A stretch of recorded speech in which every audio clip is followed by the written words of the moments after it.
Hello, scholars. It's chapter 11. Gender inequality is going to be the topic for today's video, so I'll talk a little bit about that. We'll look at some things like the social construction of gender.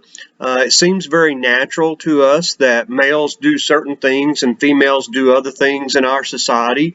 But we're going to talk a little bit about how the expectations of males and females have come about, with some different theories about why males have certain behaviors that are expected of them.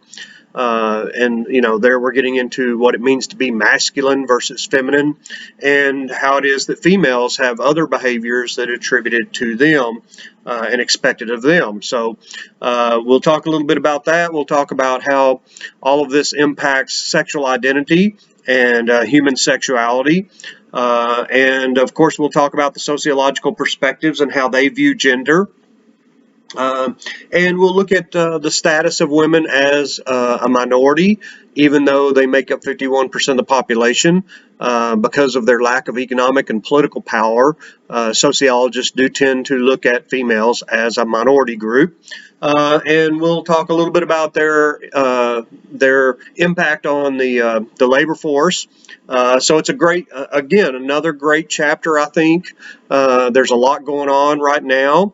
If we think about the number of people females who have run for office, and not just women, but women of color who have not only run for office, but been successful in winning elections and going to Washington to represent us. So I think there's some real reason to be hopeful that women's roles in society are not only changing, but the lives of women are improving in terms of career choices and things of that nature. So we'll talk a little bit about all of these issues as we get into this chapter on gender inequality. So I mentioned that gender is a social construct, and what that means is that while there are some biological reasons why women have been nurturers and caregivers predominantly throughout traditional societies, that today, because of the technologies that we have and because of the way our industrial societies have changed, that physical strength is not necessary to be a part of the labor force today. If we think back to hunting and gathering societies, males were the hunters in most cases, and not only that, but they were the warriors who were tasked with protecting the group from attacks from other nearby tribes or clans.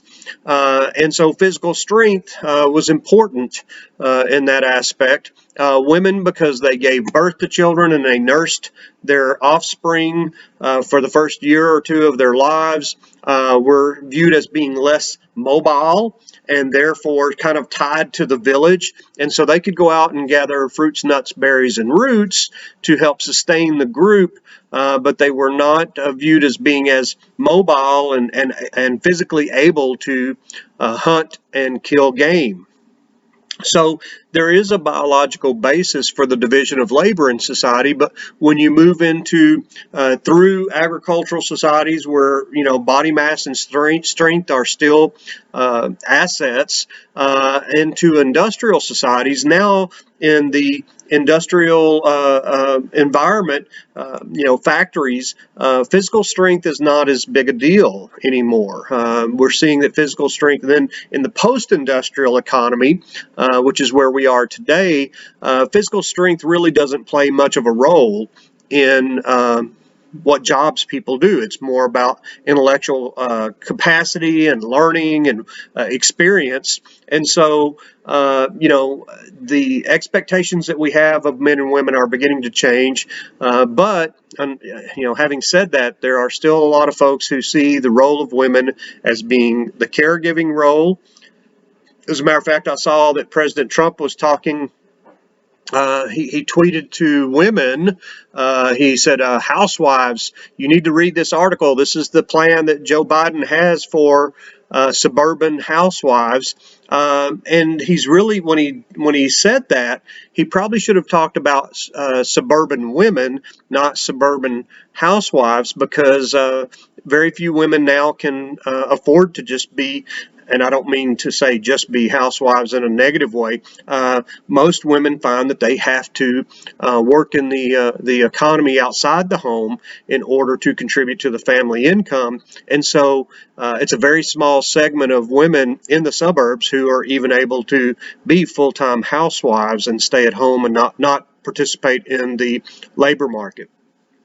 And so there were people who were kind of critical of President Trump because it sounds like he's kind of stuck in the 1950s when he uses terms like, housewives and things of that nature.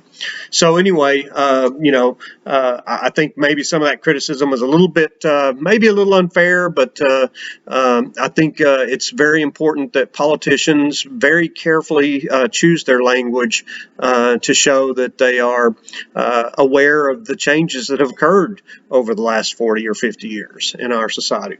So gender is a routine part of our everyday activities. Males, when they get up and get ready to go out into the world, we might have to shave the hair off our faces if we don't want a full beard. We may have to shave our mustaches or whatever. The time that women spend getting ready and making themselves presentable, as women will often say, reflects that women pay a lot more attention to their physical appearance than men do.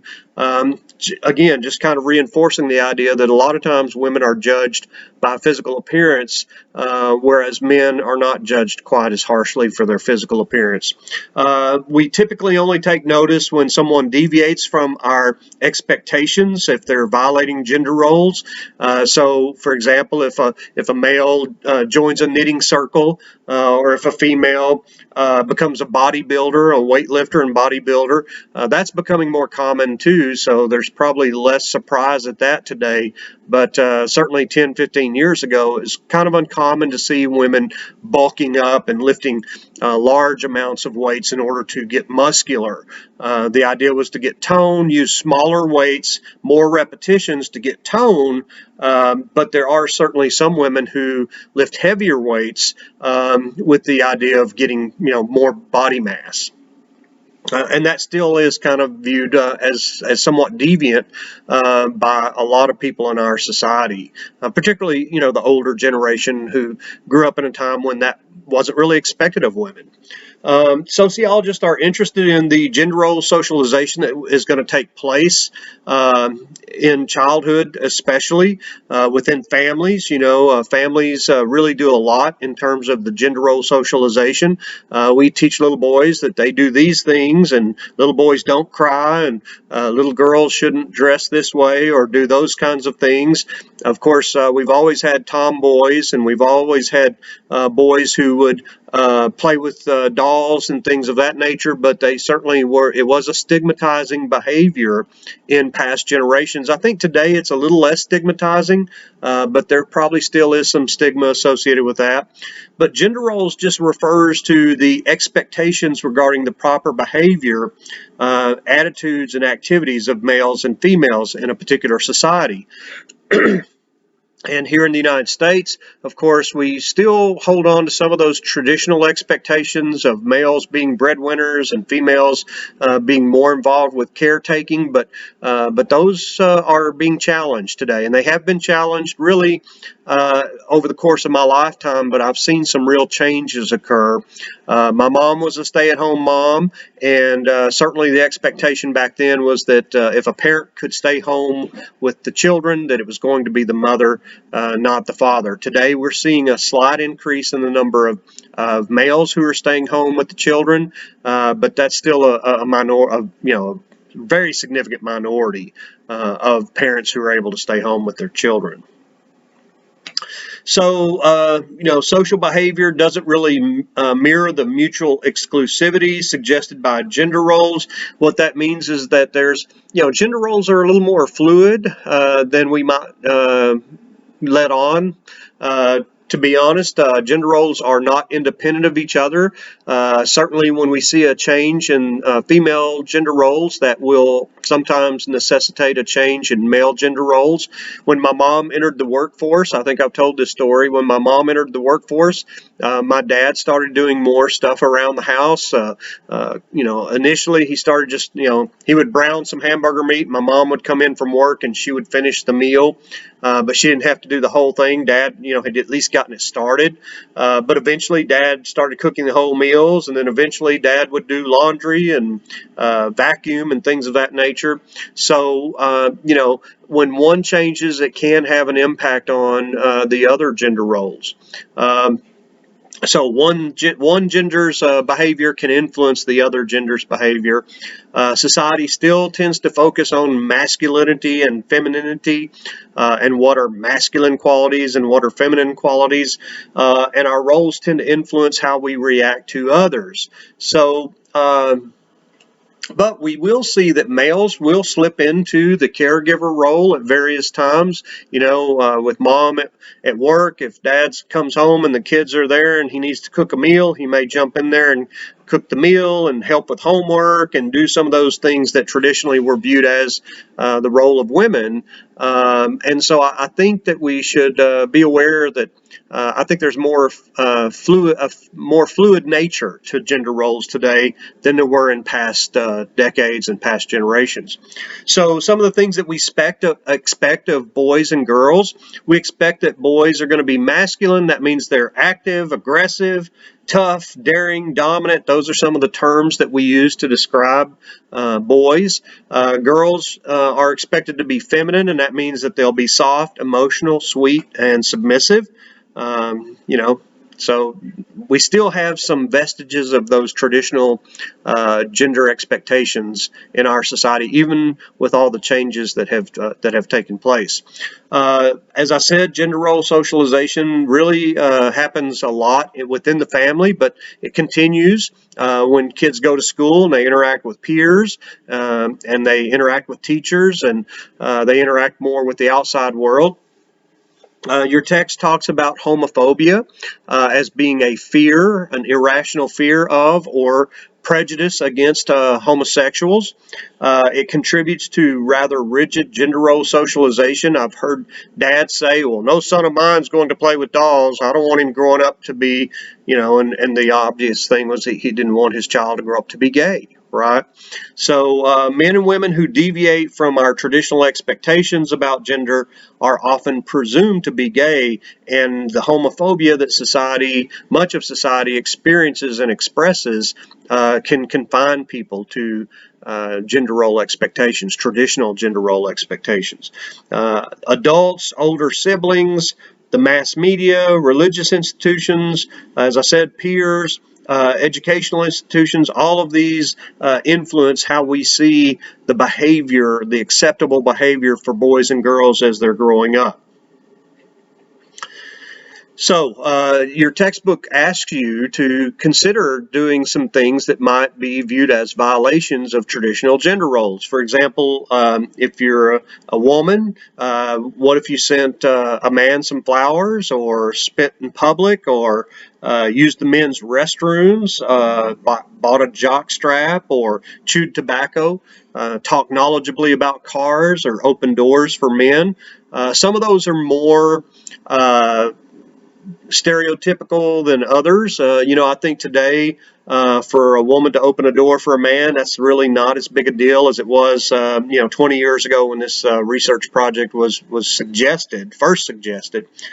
Some of the norm violations by men that they talk about or suggest: wearing fingernail polish, or doing needlepoint in public, throwing a housewares party. We used to call it a Tupperware party, but I don't think Tupperware is really around anymore. But now it's Pampered Chef. Cry in public, have a pedicure, apply to babysit or shave body hair. If you're male, would you feel comfortable doing those things? And do you think you would be ridiculed? If you're female, would you be comfortable doing those things that are viewed as more masculine activities? Do you think you'd be ridiculed for those behaviors? So let's talk a little bit about women's gender roles. We see that the text says that girls develop a feminine self-image by identifying with females and males in their families and neighborhoods and in the media. And so it's not all explicit learning, this socialization process. A lot of it comes from just observing what happens when a boy engages in a particular behavior, or a girl behaves in a particular way. How does society react to that? Is there approval? Is there disapproval? That process can kind of give kids a lot of cues about how they are expected to behave based on their biological sex. So I do want to clear up one thing. When we talk about the concept of biological sex, I will use the term sex. When I'm talking about the expectations that go along with a particular biological sex, now we're talking about gender and gender identity. And so, unfortunately, we have seen an increase in violence against transgendered people. These are people who are born with one biological sex, but they identify with the other gender. So, for example, if you're born with a penis and you're biologically male, but your gender identification is that of a female, that lack of congruency can be very difficult to deal with. We see that rates of depression and suicide among transgendered people are very, very high because they feel like they're trapped in the wrong body. Okay, and so we'll talk about this difference between gender identity and sex, and then there's also sexual identity, and that has to do with to whom a person is physically attracted. So if you're female and you're attracted to other females, then your sexual identity would be that of a lesbian person, right? So we'll talk about all of this. These are all real intertwined and but separate issues that do have some connection to each other. And when everything's in congruence, people are comfortable and okay with that. But when people behave, in a way that indicates that their sex and their gender doesn't quite line up, if they're transgendered or fluid in their gender, that can be very confusing to people around them because they're not behaving in the expected ways. If we look at children's books that were published back in the 40s, 50s, and 60s, and I grew up in the early 70s. I entered school in the early 70s, and so my school actually used some of these old textbooks from the 1960s, and I can tell you that, generally speaking, males were the central characters and females were kind of supporting characters. And so women were really underrepresented. Females, girls were underrepresented in a lot of the things that I read as a young man, because as a young child, because a lot of the textbooks and a lot of the readers and even the novels that, for young adults, generally had male characters. And when female characters were there, they were there as support. They were the cheerleaders to the athletes. But the focus was on the athletes, not the cheerleaders, right? So, research on children's books of those decades show that women are significantly underrepresented, or females, and traditional gender roles have really restricted females more than males, although there is some restriction on males' behaviors as well, right? In terms of men's gender roles, the attitudes towards parenting is beginning to change. We're seeing more males stay at home with the children, or we're seeing more males suing for custody and divorces because they feel that connection to their child and they want to be involved in the child's life. But there has been little change in the traditional male gender role. Male gender roles include proving one's masculinity at work and in sports. Good athletes are still highly valued in our society.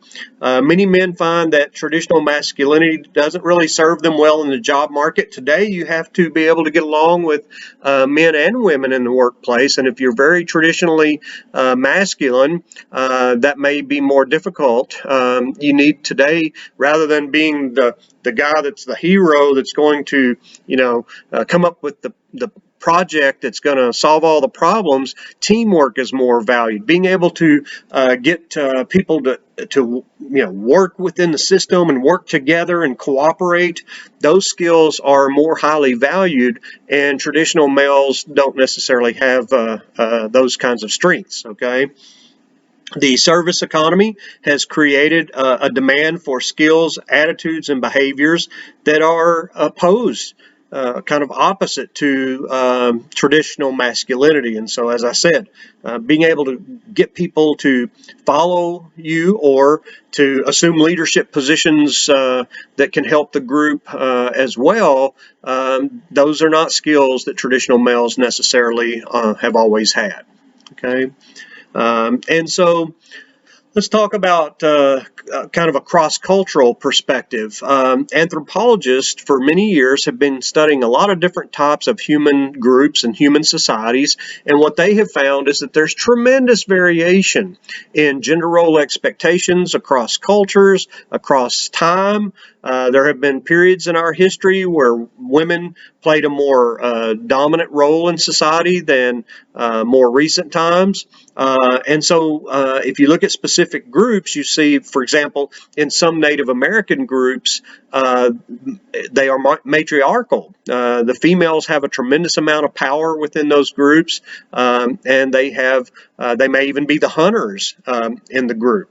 And so in some hunting and gathering societies, we see that women are the breadwinners and males are the ones who stay around the camp and do the work around the camp. But those are rarities. Those are exceptions to the rule. Gender stratification requires that people are individually socialized into gender roles within their families, and there has to be promotion and support of traditional gender roles by other social institutions. So, we live in a society where there are still different expectations for men and women in spite of the gains that have been made by women in our society. But whenever we look at a society, we see that there are people who rebel against those stereotypes. But the social construction of gender roles can really be seen in societies that are strained by war and social upheaval. You'll see women carrying weapons and fighting. You'll see men being caretakers. When the fabric of society has been ripped apart, males and females do what is necessary for survival, and that's when we can see that these gender role expectations are really being forced upon us, and absent societal structure, people just do what needs to be done. And so if a woman needs to pick up a rifle and defend the family, she will. If the male needs to nurture and care for the children, he'll do those things as well. So that really just helps us to understand that these are not mandated by biology or anything like that. These are social constructs. Okay, let's talk a little bit about labeling and human sexuality. Your textbook talks a little bit about the relationship between gender roles and self-identity is pretty complex, and so I've kind of touched on that a little bit when we have people who are transgendered, people who feel like their biological sex doesn't match up with their with how they see themselves, their gender identity, and also that may be related to their sexual identity as well. Gender roles can involve cultural expectations that are learned through social interactions, and when people violate the rules, they may be punished or they may be gossiped about, and that may convince them to either continue to rebel and say, okay, I'm not going to play by your rules, or more often I think people feel pushed to conform. Okay. So as I said, I've been talking a little bit about gender identity, that your text refers to that as how people see themselves as male or female or something else. So do you identify as male or female? If your biological sex and your gender are congruent, then that can certainly be a positive thing, because you see yourself the way society sees you. And that doesn't present a challenge in that situation. Most, but not all, people will develop their gender identity that conforms to their biological sex at birth, but not everybody does, right? And then there's sexual identity, and this is the self-awareness of being romantically or sexually attracted to a defined group of people. Now, psychologists have said for some time that sexual identity really is that most people probably have the capacity to be bisexual, to be attracted to people of the opposite sex as well as the same sex, but society has kind of pushed us towards heterosexuality. And so the idea that people are describing themselves as pansexual or bisexual is probably fairly consistent with a lot of psychological theory, explaining that we all have the capacity to be sexually attracted to people of both sexes, but because there's such a rigid gender role socialization in childhood, and sexual identity is such a core part of personality that most people feel kind of coerced into heterosexual desires. Uh, we may see that for some people, a strong sexual identity really doesn't develop until the period of adolescence. Once, puberty hits and hormones take over, and, there's the production of sperm and males and facial hair and all that kind of stuff, that may be when we start to see the differentiation in terms of sexual identity and sexual attraction. Okay. Society's recognition that gender is not necessarily fixed at birth has emerged only in the last generation. It's only been about the last 20 years or 25 years that the general public has at least become aware that gender is not necessarily fixed at birth. Okay. Online dating sites routinely include or solicit descriptions of almost any kind of human sexuality. So if you're male seeking males, if you're female seeking female, or if you're a female who's bisexual and interested in partners of either gender or either biological sex, that can be a selection that you make in a lot of the dating websites today. Increasing numbers of jurisdictions around the world accept same-sex marriage on equal footing as heterosexual marriage. So here in the United States, as of 2015, we recognize same-sex marriage. And there are a lot of other countries that were ahead of us, and there are some that are coming in now and changing their laws to reflect a greater tolerance of same-sex relationships than they've previously expressed in their laws. Okay. So the identification of being a sexual deviant varies significantly over time and in different cultures. There's still some stigma associated with homosexuality. We know that even though legally people can marry whomever they choose in terms of sexual identity, there are still people who will discriminate. There are still heterosexual people who will engage in gay bashing. And one discussion about why people would engage in hate crimes like that is that some of those people may have feelings of attraction to the same sex themselves, and because they hate that in themselves, they lash out against others who may express those feelings.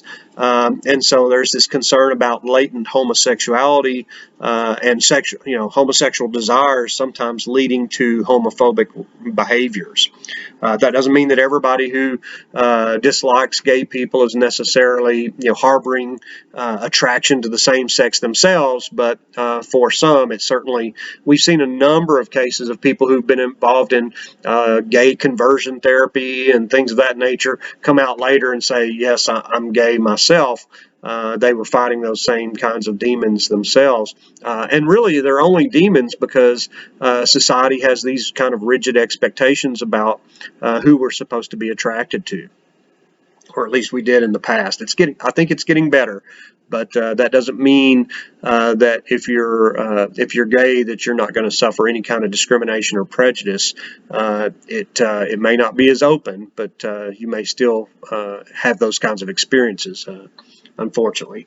So many people find the categories male and female too restrictive or as inaccurate descriptions of how they identify. So we've got a whole new language of cis gender, and you might want to read up on that a little bit. It's kind of interesting, some of the new terminology that we're seeing develop around these concepts of biological sex, gender identity, and sexual identity. So the destigmatization of labels can reflect the influence of the socially privileged. And what we mean by that is that some people who live in Hollywood, for example, and are celebrities, may be able to identify as, gay or lesbian, and that may kind of pave the way for other people to come forward, because you've got these individuals who are somewhat privileged who can be open about their sexuality, and that may help to destigmatize those who are not celebrities who have the same kinds of sexual attractions. What constitutes sexual deviance changes with different generations. If we go back in our own history, the idea about what was acceptable sexual behavior 200 years ago, for example, let's say we'll go back to the 1820s or so. At that time, sexual activity with someone of the opposite sex to whom you were married for the purposes of procreation, maybe even in the missionary position, was what was considered to be acceptable. And the idea was that males were sexual beings and their wives were really not sexual beings, but they had to engage in sex because that was part of their wifely responsibilities, right? Today, and I want to mention to you that at that time there was some doubt about whether the female orgasm was a real thing or not. Research has shown us, such as the research done by Masters and Johnson into arousal and human sexuality, has demonstrated that not only is the female orgasm possible, but women have the capacity to have many orgasms, many more than their partners, if they are properly aroused. So our attitudes and our understandings, even about human sexuality and sexual arousal, have changed pretty substantially in the last 50, 60 years. Okay. So, the things that were considered to be appropriate back in the 1820s has changed pretty dramatically as well. Today, things like oral sex, anal sex, sex with multiple partners, those kinds of things are considered to be somewhat more acceptable. In the case of even things like masturbation, we know that well up into the 90% of men and women are going to masturbate in the course of their lifetime, and so it's actually a very common behavior. But it was really stigmatized and discouraged for many, many years. But more recently, we've come to see that as kind of a healthy sexual outlet. So I think the parentheses around what is considered to be acceptable behavior sexually have widened out pretty significantly over the last 40 or 50 years. We've had a couple of sexual revolutions in this country. I think the first one occurred back in the 1920s with the flappers and the roaring 20s and all of that. Women getting the right to vote and being more outspoken and talking about their views of the world and what they saw as being right and wrong.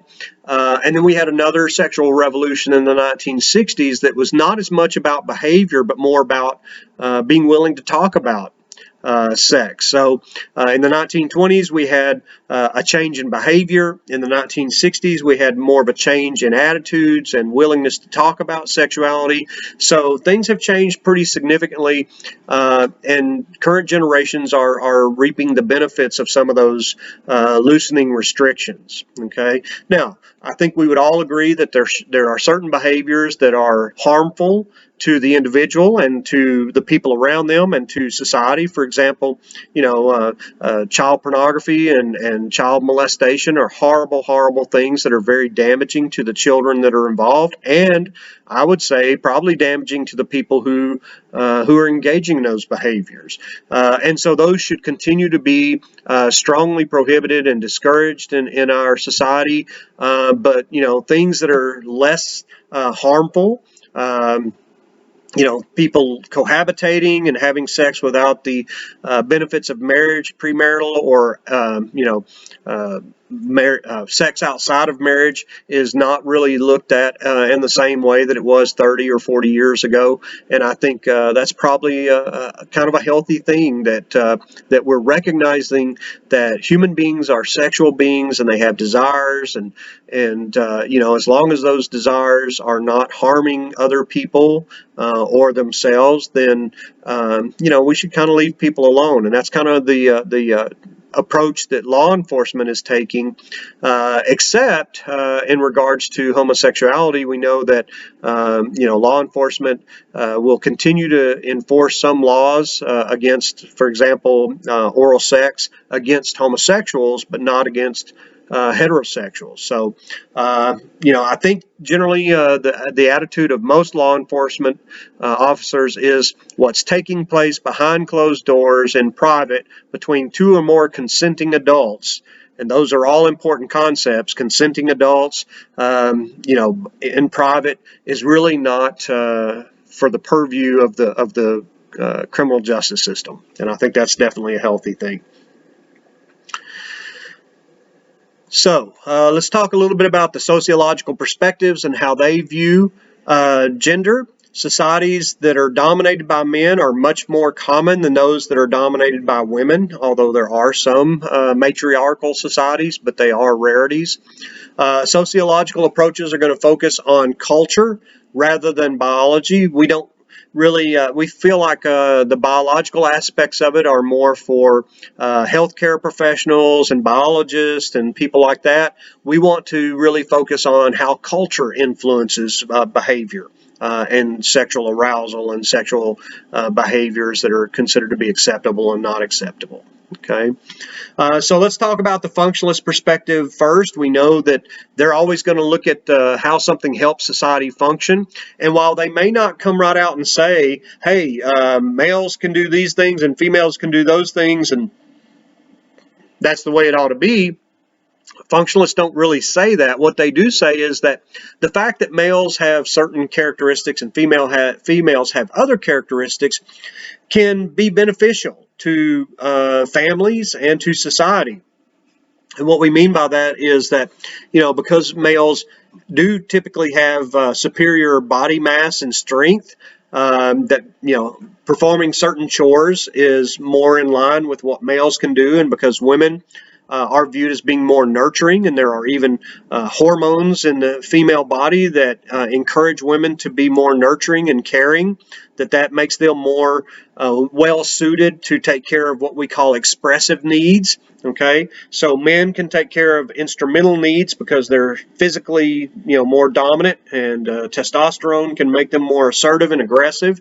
Women are more nurturing, and therefore they're kind of more naturally suited to, expressive needs. Expressive needs are when an individual has concern for the maintenance of harmony and the internal emotional affairs of the family. So when your mom asks you what's going on with you, why you're upset, you're quiet, you're not talking to other members of the family, and so your mom is addressing some of your expressive needs. She's seeing you in pain, and she's trying to inquire and trying to fix it. Dad is going out to work, and he's going to go out and mow the lawn and do those kinds of things because that he's more suited to do those kinds of things. So that's what we mean by expressive needs and instrumental needs. Instrumentality refers to an emphasis on tasks rather than emotions, a focus on more distant goals, and a concern for the external relationship between one's family and other social institutions. So dad's taking care of those things, and mom's taking care of the more instrumental needs, trying to maintain harmony within the family and try to make sure that everybody's happy, right? The functionalist approach would also say that individuals who don't fit into the prescribed gender roles could be harmed in society because they're not, fitting into those traditional gender role expectations. This approach, however, does not convincingly explain why men should be assigned to the instrumental role and women to the expressive role. As I said today, particularly in modern societies, being physically strong doesn't really matter that much anymore. For most jobs. Now, certainly there are, if you're out there, digging ditches for a plumbing firm or something, then yeah, certainly physical strength does matter there. But today we also understand that women can be physically strong as well, and if they lift weights and work out and attempt to become physically stronger, then they're capable of doing those jobs as well. Now, the conflict approach is going to take, of course, we know they're going to take a very different approach to this, right? They're going to see that gender differences are a reflection of the subjugation of one group by another. So they're going to point out that, well, males were stronger, particularly when we go back to hunting and gathering days. Males were stronger and more aggressive and more violent, and therefore it kind of became natural that males would assume dominance in that situation, and that as societies moved from hunting and gathering societies to agricultural societies to industrial societies, that even though that physical strength became somewhat less important, males were able to use their dominance to pass legislation that maintained their strength, their power at the expense of women. So, I mentioned in a previous video that we had some laws that said that if women inherit property, the property goes to their husbands, that their husband could sell the property without the wife's consent, but the wife could not sell the property without her husband's consent. Well, those laws are antiquated and have been changed here in the United States, but in some societies, women still have little or no economic power or political power in other cultures. So the relationship between men and women has been of unequal power, and males are kind of the bourgeoisie, and females are more similar to the proletariat. They don't have as much power, and they're kind of at the beck and call of the males in society, according to the conflict perspective. Okay. Now, of course, the feminist perspective grew out of the conflict perspective, so they're going to tend to look at things in a similar way to conflict theorists. And Friedrich Engels argued that women's subjugation coincided with the rise of private property during industrialization. I would say that it probably didn't really coincide with the rise of property, but it certainly accentuated the rise or the gap between males and females when we became an industrialized society. So you could certainly say that capitalism was another form of female subjugation. Okay. Many contemporary feminists view women's subordination as part of the exploitation and injustice that's inherent in capitalist societies, kind of mirroring what I just said. And feminist sociologists have drawn attention to the need for greater progress. They are pointing out that, there's still a wage gap between the earnings of men and women. Today, women earn about 83 cents compared to the dollar for every dollar that a male makes. That's an improvement, I can tell you, because when I first started teaching sociology 30 years ago, the gap was wider. It was about 70 cents for every dollar that a male earns. So there has been some improvement. Part of that improvement is that women are now moving into higher paying fields, and that helps. But also there are greater demands and expectations of equal pay for similar kinds of work in the labor force. So I think we are making progress. We're seeing women with better earnings and better socioeconomic opportunities, but there's still a gap. And even when we compare types of jobs and credentialing and all of that, and we look at jobs that are very, very similar to each other, there's still, once we, take care of prestige of degree granting institution, degree of how valued is that degree in society? What university did you get that degree from? Even when we control for all those things, there's still a gap between the earnings of men and women.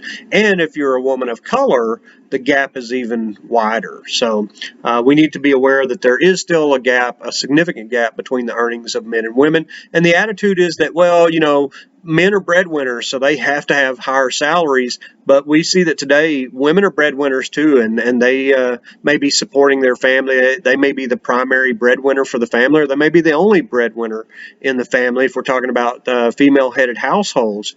And so this idea that we can pay women less because they're not as dependent on their income as their husbands would be is just not an accurate view anymore. Okay. So as I said, if you are a person of color, if you're female and a person of color, there's that what your textbook calls the matrix of domination. There are all those different variables, and if you'll look at figure 11-1, intersectionality, the matrix of domination, you have these different things that present advantage or disadvantage. And so gender-wise, males typically have some advantages in society in terms of pay and opportunities and things of that nature, fear of violent crimes and things of that nature. Males may feel less fear because they don't feel like they're being targeted as victims of sexual abuse or sexual assaults. So gender gives males certain advantages. Now there are some advantages that females can have. If a police officer pulls you over and you're able to bat your eyes and kind of flirt with the police officer and get off with a warning, that certainly would be an advantage, but I don't think it measures up to all the advantages that males have in other areas of their lives. But anyway, so there's some other variables there: disability, race and ethnicity, sexual identity, religion, citizenship status, social class, age.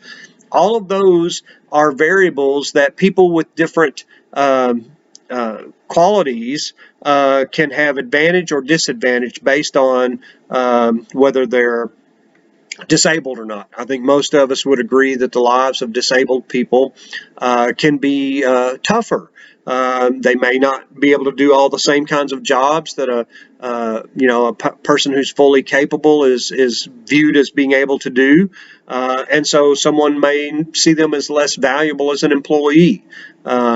So the point that we're making here is that all of those variables can intersect with each other and make elderly women who have a disability, who are not white, who are non-whites, who identify as transgender or lesbian, or who are Muslim.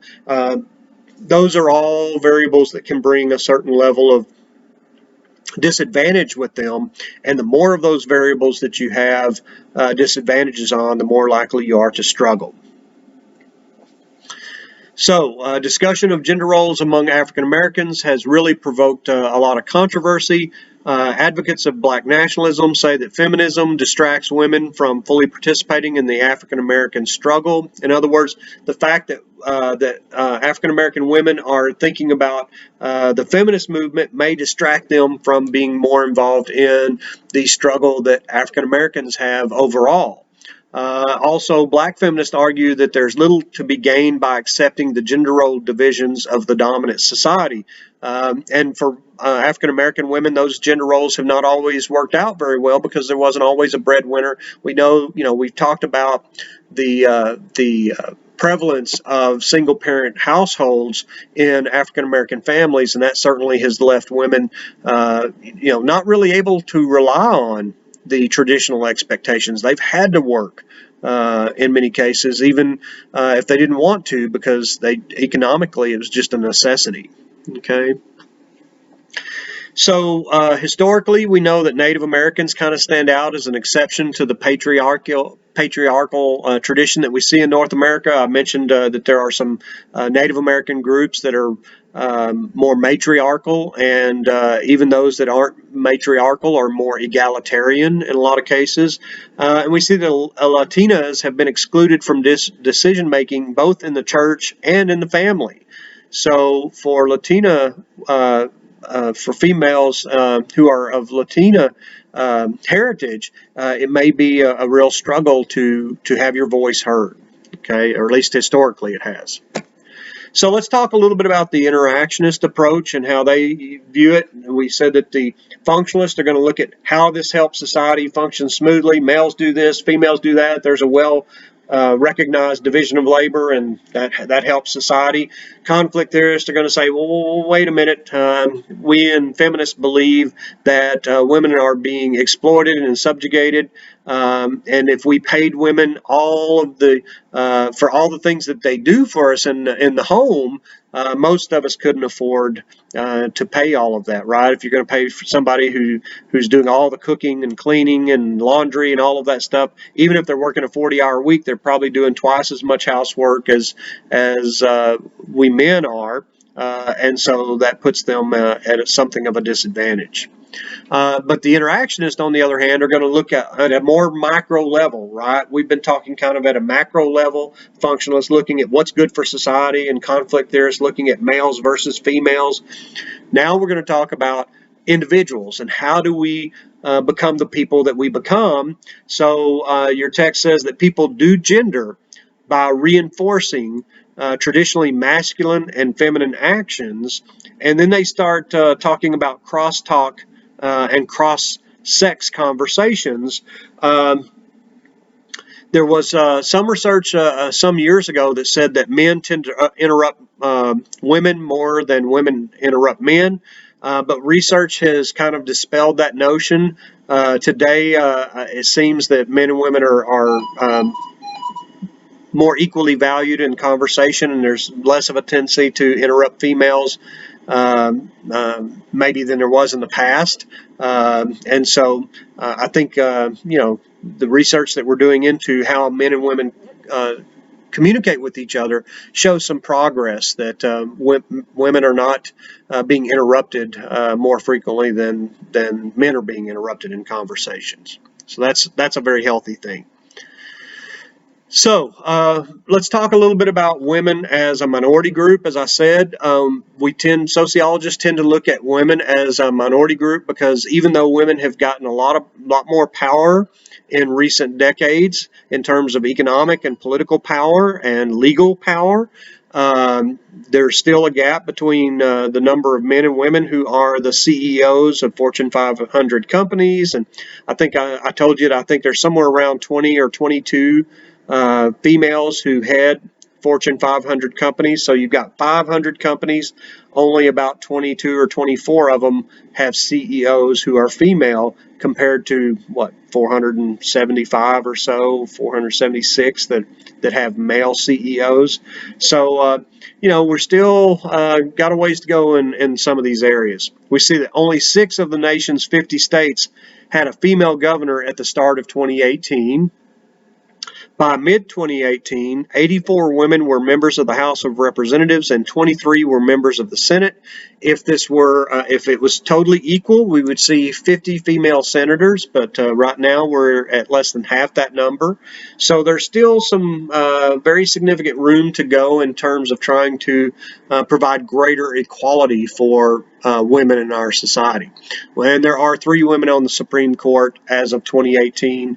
I don't know if you guys have heard, but Ruth Bader Ginsburg has been diagnosed with cancer for, I think, now the 5th time. And so, her health is certainly precarious at best. And so there's likely to be some Supreme Court appointments coming up in the next few months, or certainly in the next year or so. So keep an eye on those kinds of things. It'll be interesting to see who our new president will be after November 3rd, whether we'll retain Donald Trump as the incumbent or whether we'll elect Joe Biden. And if so, then how will that impact not only Supreme Court justices, but federal judges all across the country? So in terms of sexism, this is the idea that one sex is superior to the other. And it's generally used to refer to the male prejudices and discrimination against women, but certainly, women can be sexist as well.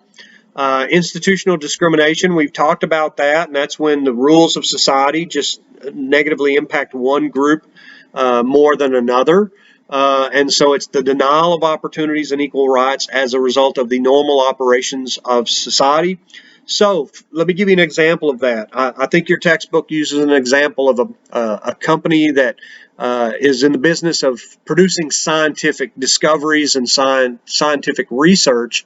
Let's say that company started a really aggressive policy to hire more women, to get more diversity and get more women into that field and into their particular company. But now this company, that started 4 or 5 years ago, but now the company is starting to struggle and they're going to have to lay some people off. So they say, well, we're going to lay off people who lack seniority.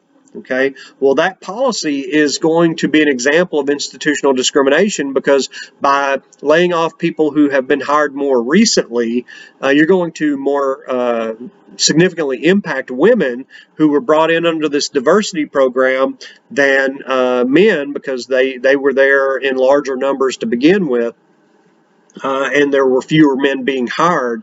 That would be an example of institutional discrimination that results from kind of normal operations. And a lot of times people might not think about that women are being more negatively impacted because there are more females who are recent hires than males. Okay, all major institutions of U.S. society are controlled by men. We've yet to have a female president. We still have a preponderance of male members of Congress, both in the House of Representatives and the Senate, although some gains have been made there. But that also comes with a price. We see that men have higher rates of mental illness. The life expectancy of males is shorter than for females. Men have a greater likelihood of dying from a heart attack or a stroke. And so the pressure for men to succeed can be really intense. Now, ladies, as you enter the labor force and start moving up the ladder, you're going to find that yes, you're getting some of the same opportunities that men have, and that may include the opportunity to have an early heart attack or a stroke or something like that. So there may be some stress, some additional stress that comes from taking on roles that were traditionally seen as male roles, in terms of going out there and being the high-powered attorney and the working 80 hours a week in the law firm to become partner and all of that. That does come at a price. Yes, you should have that opportunity, but be aware that it does bear a price tag in terms of things like life expectancy and quality of life and family life and some of those things. Now, having said that, I'm not at all discouraging women from pursuing whatever career goals they might have. I'm just saying, be aware that there may be a price tag that comes with that. So here in the United States, of course, we know that women's roles are changing, and life is, or at least life opportunities and chances are increasing for women, but that's not the case all around the world. In many parts of the world, women still lag far behind men in their earnings and their ability to speak out politically. Women everywhere suffer from second-class status. Women grow half the world's food, but rarely own the land on which it's grown. Women constitute 1/3 of the world's paid labor force, but generally have the lowest paying jobs. And of course, we've talked about the feminization of poverty, so I won't go back over that. But these are all issues that women face, not only here in the United States, but in many cases even worse in other countries and other cultures. In industrialized countries, the unequal status can be seen in the housework that people are expected to do, the jobs that women hold, and the pay that they earn in those jobs. So Figure 11.2 has gender inequality in housework.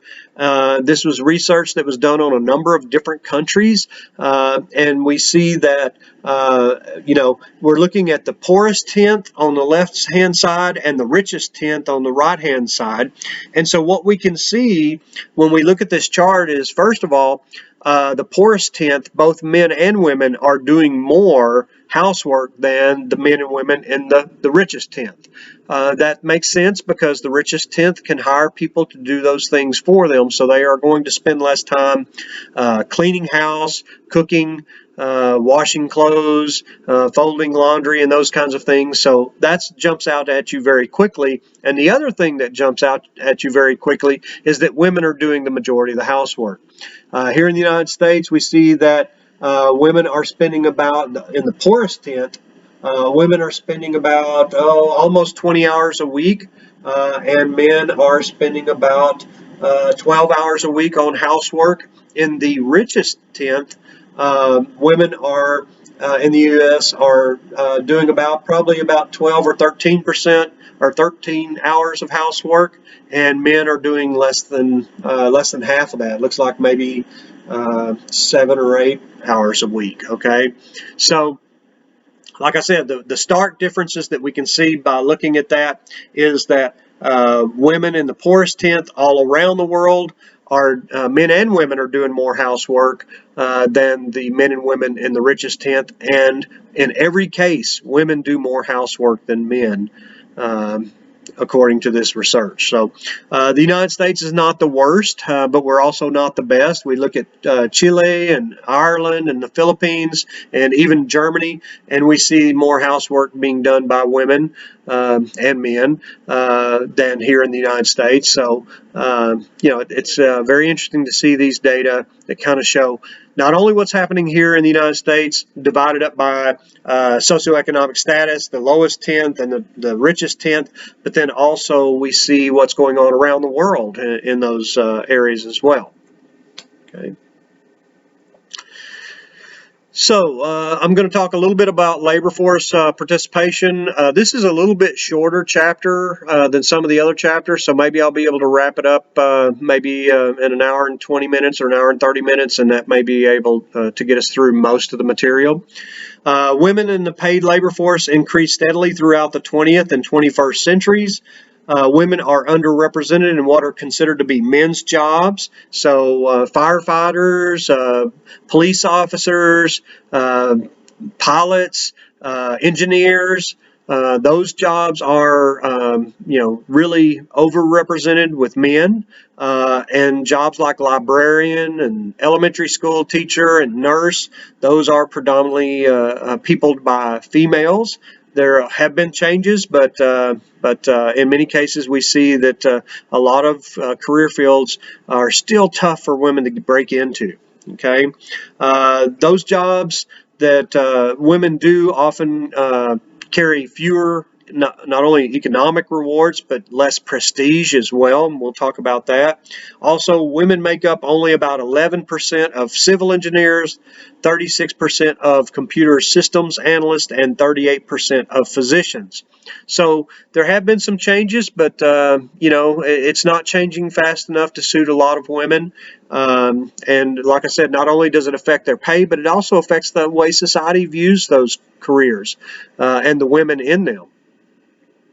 Women may experience the glass ceiling, just as we talked about the glass ceiling in reference to different racial and ethnic groups. The glass ceiling can also prevent women from being successful. And not only is there a glass ceiling for women in the labor force, but there's a glass escalator for men that are entering predominantly female dominated careers. So, for example, if a man becomes a nurse, we see that men in nursing may be ridiculed for doing a woman's job, but they may also receive more promotions and raises than women who are hired in at the same time with similar kinds of characteristics and credentials.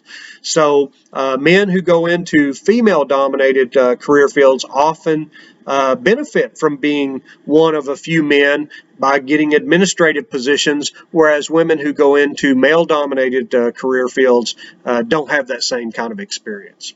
Okay, in 2016, women made up barely 20% of the seats on the boards of directors of the largest Fortune 500 companies, and worldwide, women hold less than 1% of corporate managerial positions. So we can see that there's still a tremendous amount of inequality in those kinds of areas. Okay, so we can look at women's labor force participation rates in Figure 11.3 for selected countries from 1970 to 2012.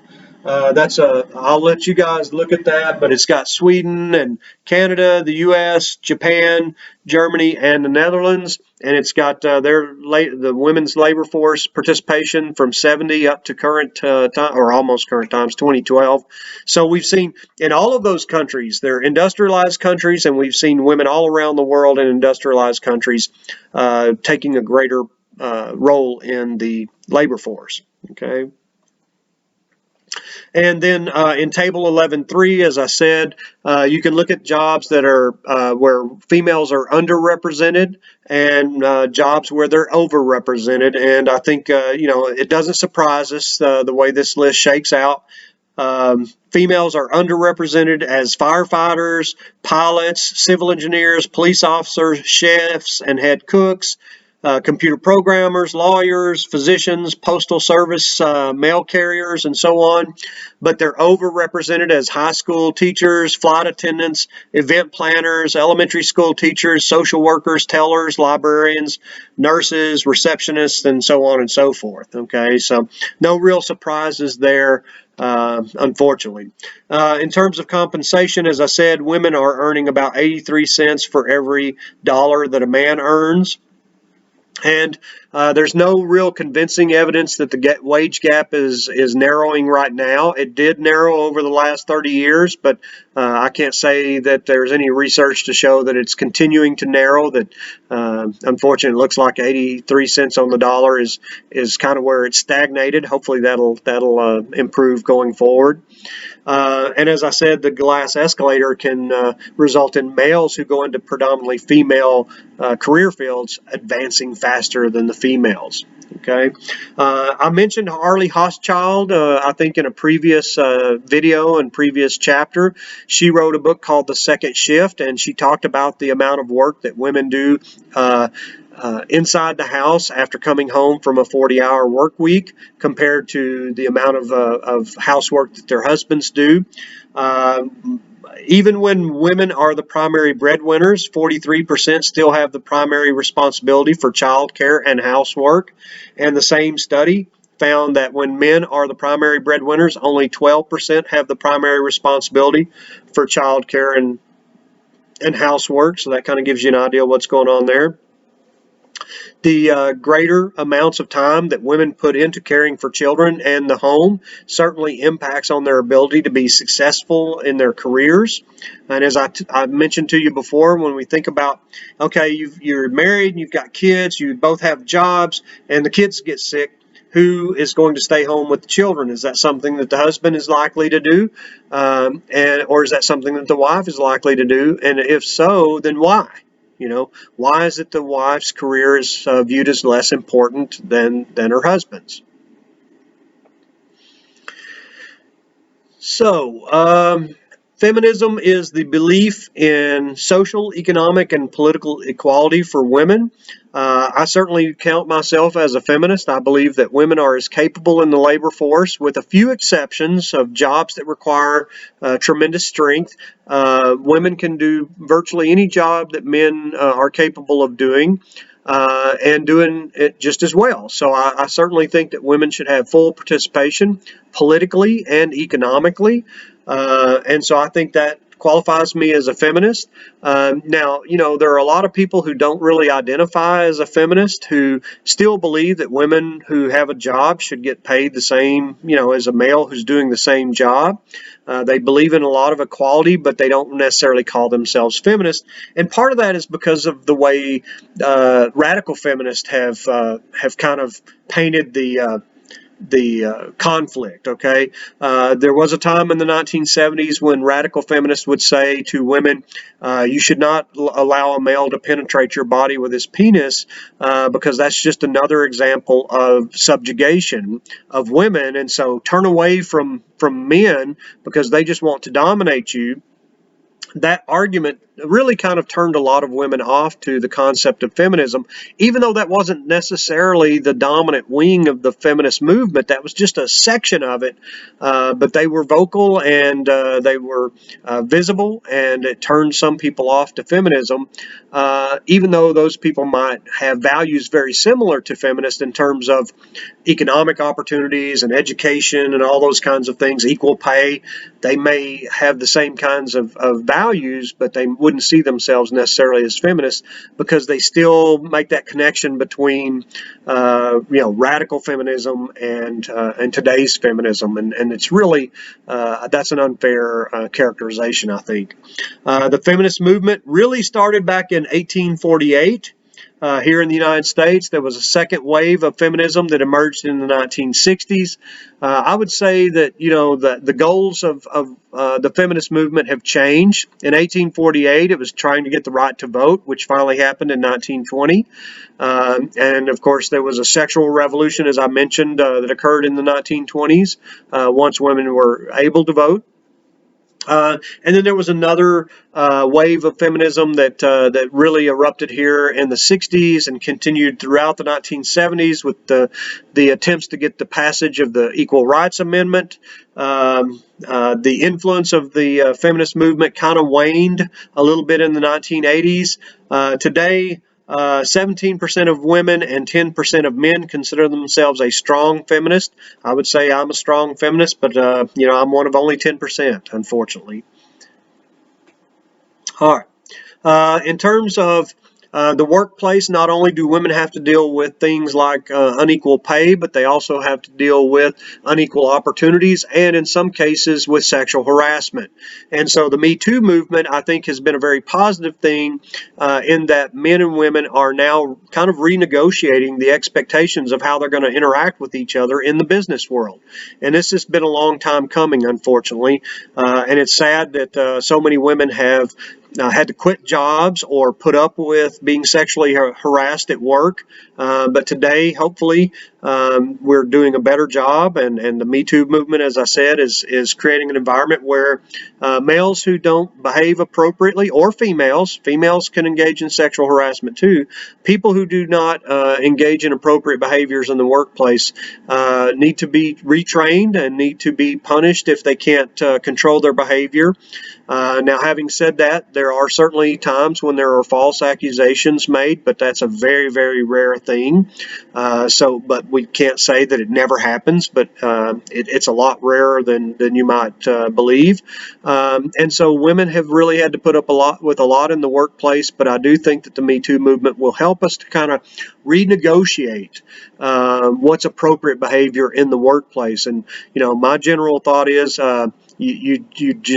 it's not an appropriate thing in the workplace. If you're interested in somebody, you need to take that out of the workplace. The workplace is not the appropriate place for those kinds of things.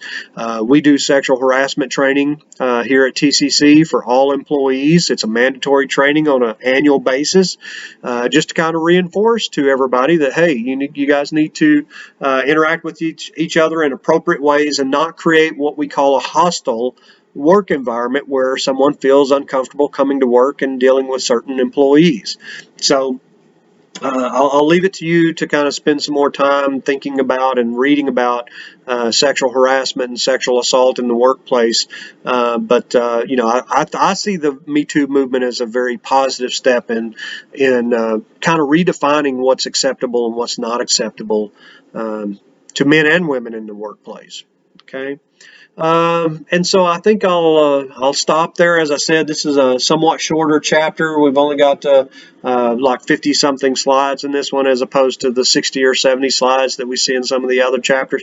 And not only did I get through it in an hour and 12 minutes, that was shorter than I thought it would take me to discuss these things. So I know you guys are getting ready to work on the exam, but I wanted to get this video done, and I'll get it up here in a few minutes, and I'll be talking to you soon I think we're down to 2 more videos that I'll need to do for chapters 15 and 16, then I'll do a video on how to work on exam 5, the final exam. Okay. All right. Have a good one, guys.